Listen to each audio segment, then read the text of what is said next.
Hi friends, अगर आप हमारे वीडियो को सबसे पहले देखना चाहते हैं तो अभी हमारे चैनल को सब्सक्राइब करें और बेल आइकन दबाएं। बीजेपी डरी हुई है, इसीलिए सीबीआई के जरिए माया अखिलेश से लेकर अपने हर विरोधी को निशाना बना रही है ममता। पश्चिम बंगाल की मुख्यमंत्री ममता बनर्जी ने विपक्षियों पर हो रही सरकारी एजेंसियों की धरपकड़ को लेकर मोदी सरकार पर करारा प्रहार किया है।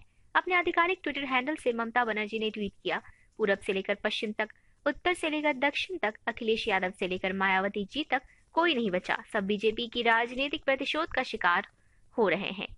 देश में इन दिनों जबरदस्त विपक्षी एकता की बयार चल रही है। ममता बनर्जी का कहना है कि मोदी शाह की जोड़ी इस एकता से इस कदर डरी हुई है कि वो अपने हर विरोधी को सरकारी एजेंसियों का इस्तेमाल करके उलझाने की कोशिश कर रही है। बीजेपी नेता ने प्रियंका गांधी पर दिया अपमानजनक बयान। आप नेता बोले, क्या गोदी मीडिया इस पर डिबेट करेगा? प्रियंका गांधी के बारे में बिहार सरकार के मंत्री और बीजेपी नेता विनोद नारायण झा ने के विवादित बयान को लेकर आम आदमी पार्टी के विधायक सोमनाथ भारती ने मीडिया पर निशाना साधा है। उन्होंने कहा कि देखते हैं कितने चैनल इस खबर को अपने प्राइम टाइम में चलाते हैं। आप विधायक ने ट्वीट कर लिखा, बिहार के मंत्री विनोद नारायण झा का प्रियंका गांधी पर बेतुका बयान।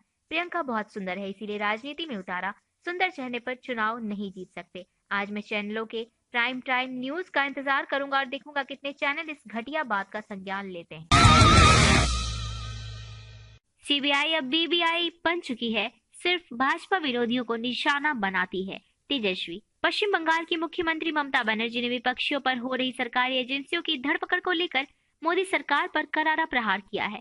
अपने आधिकारिक ट्विटर हैंडल से ममता बनर्जी ने ट्वीट किया, पूरब से लेकर पश्चिम तक, उत्तर से लेकर दक्षिण तक, अखिलेश यादव से लेकर मायावती जी तक कोई नहीं बचा।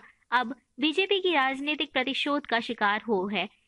क्या वो बीजेपी डरी हुई है? क्या वो निराश है? देश में इन दिनों जबरदस्त विपक्षी एकता की बयार चल रही है। ममता बनर्जी का कहना है कि मोदी शाह की जोड़ी इस एकता से इस कदर डरी हुई है कि वो अपने हर विरोधी को सरकारी एजेंसियों का इस्तेमाल करके उलझाने की कोशिश कर रही है।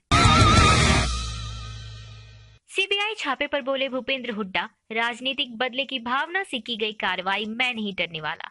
हरियाणा के पूर्व मुख्यमंत्री और कांग्रेस के दिग्गज नेता भूपेंद्र सिंह हुड्डा के रोहतक स्थित आवास पर सीबीआई ने शुक्रवार सुबह छापेमारी की। बताया जा रहा है कि यह छापेमारी अवैध जमीन आवंटन से जुड़े मामले में की गई है। हालांकि सीबीआई की इस छापेमारी को भूपेंद्र सिंह हुड्डा ने राजनीतिक दुर्भावना में रोकी की गई कार्रवाई बताया है। उन्होंने कहा, राजनीतिक बदले के चलते छापेमारी कराई जा रही है। मुझे न्यायपालिका पर पूरा भरोसा है।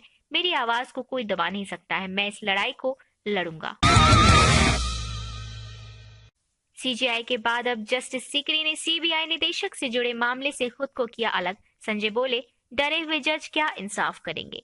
जस्टिस ए के सीकरी ने एम नागेश्वर राव को सीबीआई का अंतरिम निदेशक नियुक्त किए जाने के फैसले को चुनौती देने वाली याचिका पर सुनवाई से खुद को अलग कर लिया है। नागेश्वर राव को केंद्र की मोदी सरकार ने सीबीआई का अंतरिम निदेशक नियुक्त किया है। जस्टिस ए के सीकरी ने सुनवाई के दौरान कहा कि ये मामला काफी दिलचस्प और महत्वपूर्ण है, लेकिन वह इस मामले की सुनवाई नहीं करना चाहते और खुद को इससे अलग कर रहे हैं। इसकी सुनवाई दूसरी बेंच करेगी। आरजेडी ने दिया नया नारा, आरक्षण बढ़ाओ, बेरोजगारी हटाओ। तेजस्वी बोले, 90% हो आरक्षण। बिहार के पूर्व उप मुख्यमंत्री और वर्तमान विधानसभा में नेता विपक्ष तेजस्वी यादव ने सवर्ण आरक्षण को लेकर फिर से मोदी सरकार को कटघरे में खड़ा किया है।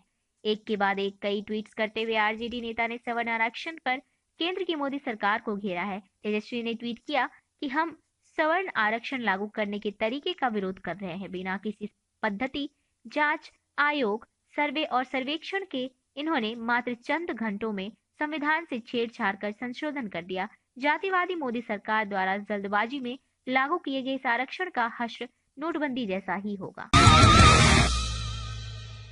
आरएसएस के चहेतों को मिला भारत रत्न। संजय बोले, भारत रत्न का नाम अब जनेऊ रत्न कर देना चाहिए। विजयदशमी पर आरएसएस के हाई प्रोफाइल प्रोग्राम में शिरकत करने वाले वरिष्ठ कांग्रेसी नेता प्रणब मुखर्जी को मोदी सरकार ने भारत रत्न से नवाजा है। साथ ही नानाजी देशमुख और भूपेन हजारिका को भारत रत्न दिया गया है। गणतंत्र दिवस की पूर्व संध्या पर जैसे ही राष्ट्रपति द्वारा 3 हस्तियों के नाम भारत रत्न की घोषणा हुई, उसके बाद ही सोशल मीडिया पर तमाम प्रतिक्रियाएं शुरू हो गई। अगर आप किसी से असहमत हैं तो राष्ट्र विरोधी कह दिया जाता है। सिर्फ नारा लगाना देशभक्ति नहीं होता। जावेद अख्तर। जाने माने गीतकार, शायर और स्क्रिप्ट राइटर जावेद अख्तर का कहना है कि राष्ट्रवाद और देशभक्ति का मतलब सिर्फ नारा लगाना नहीं है। राष्ट्रवाद और देशभक्ति एक जीवन शैली है। देशभक्ति और राष्ट्रवाद का मतलब है सामाजिक रूप से जागरूक होना। सिर्फ नारा लगाना देशभक्ति नहीं है। कार्यक्रम में बोलते हुए पद्म भूषण और पद्मश्री जावेद अख्तर कहते हैं कि आज हमने सामाजिक जिम्मेदारी और असली राष्ट्रवाद को बहुत पीछे छोड़ दिया है। आज हिंदुस्तान दो भागों में बटा हुआ है, राष्ट्रवादियों और राष्ट्र विरोधियों के बीच। अगर आप किसी बात पर सामने वाले से असहमति रखते हैं तो आप राष्ट्र विरोधी हैं। कांग्रेस का आरोप, मोदी ने 26 जनवरी की परेड से एमपी, राजस्थान, छत्तीसगढ़ की झांकी को किया बाहर। हार का बदला ले रही है बीजेपी। सियासी दुश्मनी की इससे बदतर और बेकार मिसाल और नहीं हो सकती है। मध्य प्रदेश में चुनाव हारने से बौखलाई बीजेपी सरकार ने 26 जनवरी को गणतंत्र दिवस परेड में मध्य प्रदेश की झांकी को शामिल करने से मना कर दिया है। 26 जनवरी के दिन देश की राजधानी दिल्ली के राजपथ पर विभिन्न कार्यक्रम होते हैं। इनमें हर राज्य की खासियत बताती झांकियां, उस राज्य की सांस्कृतिक धरोहरों को संजोए झांकियों की प्रदर्शन की जाती है। ऐसे में मप्र की झांकी को परमिशन न देना तानाशाही का सबसे निम्न स्तर है। जो मोदी के सामने नहीं झुकता उस पर सीबीआई का इस्तेमाल किया जाता है। इसीलिए आज मेरे पापा जेल में हैं।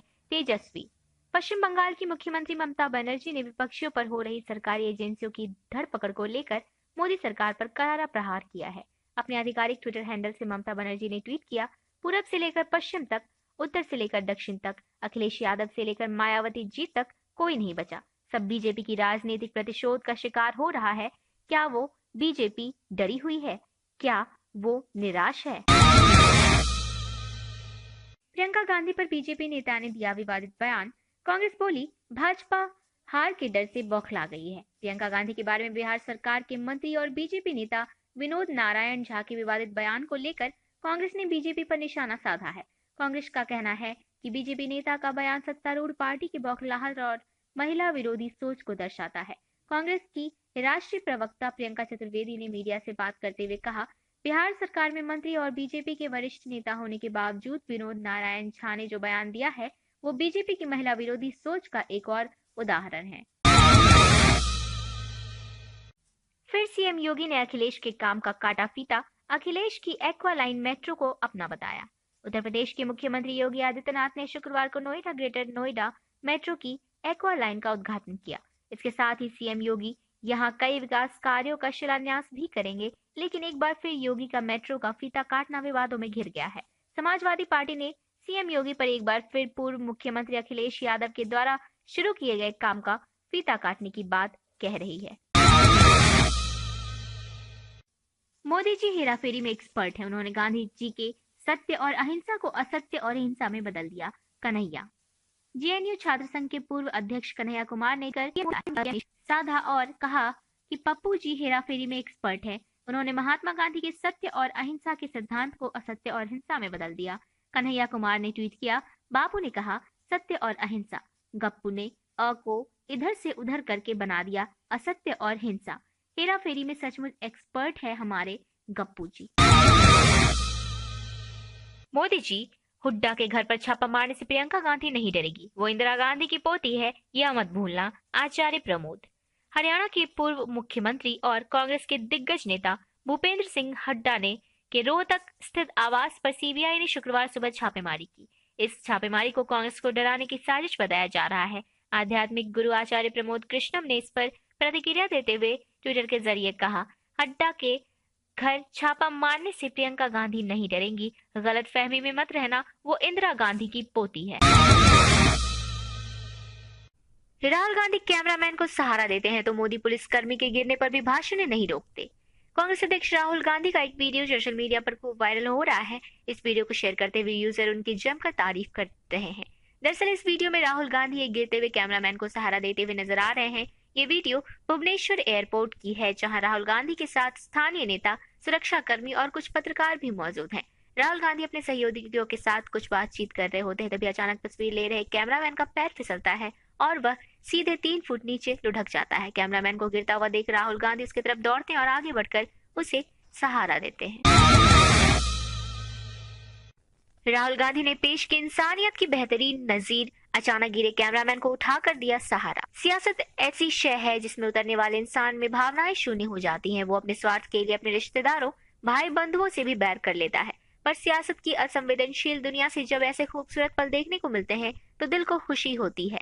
आप भी देखिए, भुवनेश्वर एयरपोर्ट की कांग्रेस अध्यक्ष राहुल गांधी एयरपोर्ट के बाहर मौजूद है। उनके साथ मौजूद है स्थानीय नेता राहुल गांधी के सुरक्षा कर्मी और कुछ पत्रकार, जहां राहुल गांधी ने एक लुढ़कते हुए कैमरामैन को सहारा दिया।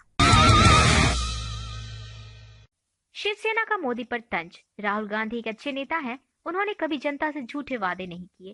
केंद्र और महाराष्ट्र में बीजेपी की सहयोगी शिवसेना इन दिनों कांग्रेस पर मेहरबान है।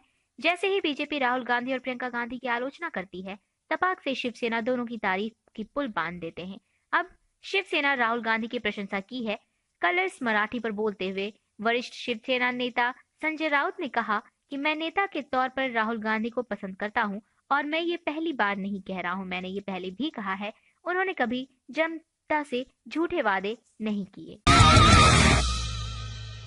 सवर्ण आरक्षण पर बोले जस्टिस चेलमलेश्वर, संविधान में आर्थिक रूप से आरक्षण देने का प्रावधान नहीं। संसद से पास होने के बाद एक कई राज्यों में लागू हो रहे सवर्ण आरक्षण पर सुप्रीम कोर्ट के रिटायर्ड जज जस्टिस जे चेलमेश्वर ने अपनी राय रखी है। जस्टिस चेलमेश्वर ने संविधान का हवाला देते हुए कहा कि संविधान में केवल सामाजिक और शैक्षणिक रूप से पिछड़े तबकों के लिए आरक्षण का इंतजाम है, न कि आर्थिक रूप से पिछड़े के लिए। माइंड द न्यूज रूम की रिपोर्ट। Thank you for watching our video. अगर आपको हमारी वीडियो पसंद आई हो तो इसे लाइक जरूर करें और हमारे चैनल को सब्सक्राइब करना ना भूलें।